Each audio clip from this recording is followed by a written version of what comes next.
এক অদৃশ্য শিকলে বাঁধা নামহীন সম্পর্ক। সে আমাকে চায় না, তবুও হারাতেও দেয় না। ভালোবাসার নামে এক অদৃশ্য শিকল পরিয়ে বন্ধুত্ব বলে বেঁধে রাখে, আবার বন্ধু বলেও কখনো নিজের করে না। ভালোবাসার দাবিতেও জায়গা দেয় না।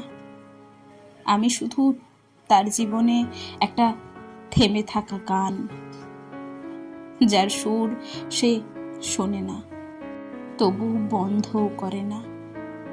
আমি বুঝি, আমি চাই না, তবুও থাকে, কারণ তার অল্পটুকুও যেন আমার সবটুকু আমার।